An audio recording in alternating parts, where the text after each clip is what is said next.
बिस्मिल्लाहिर्रहमानिर्रहीम। मोहतरम नाज़रीन, डॉक्टर नाज़मुद्दीन मलिक। आज हमारा मौजू है कि मेडिकल लिहाज से रोज़ा किस शख्स को माफ़ है।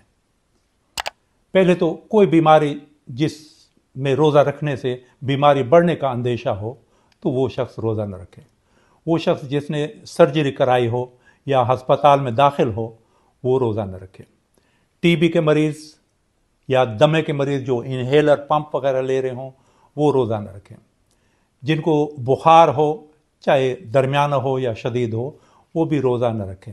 मिग्रेन के मरीज़ जिनको सर दर्द होता है शदीद, वो रोज़ा बाद में रख सकते हैं।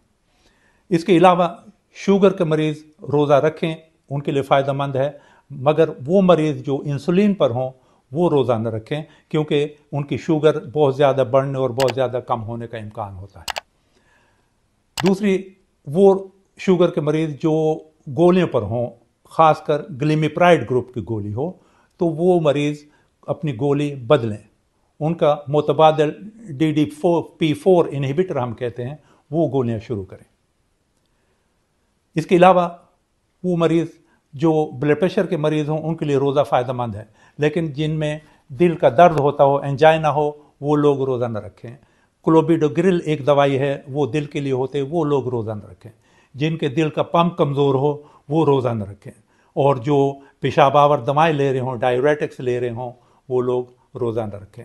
गुर्दे के मरीज़ जिनका क्रिएटिनिन या यूरिया बढ़ा हुआ हो वो रोज़ा न रखें, उनको पानी की ज़्यादा ज़रूरत पड़ती है। वो ख़वातीन जो प्रेग्नेंट हों, हामिला हों या पीरियड में हों या बच्चे को दूध पिला रही हों, वो रोज़ा न रखें। पैदाइश से 2 माह तक रोज़ा माफ़ है। इसके अलावा उम्र रसीदा लोग, बूढ़े लोग, वो रोज़ा न रखें। हदीस बुखारी शरीफ में है कि बूढ़ा शख्स, उसके लिए रोज़ा मुश्किल हो तो एक मस्कीन को खाना खिला दे।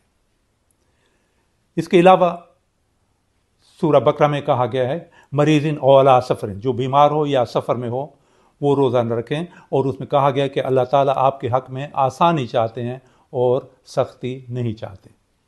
नाज़रीन, मेरी दुआ है कि अल्लाह ताला आप सबको, हम सबको रोज़े की रहमतों और बरकतों से हमेशा नवाजते रहें, रमज़ान के बाद भी हमें नवाजते रहें। आमीन। सुनने का बहुत शुक्रिया। डॉक्टर नाज़मुद्दीन मलिक को इजाज़त। अल्लाह हाफ़िज़।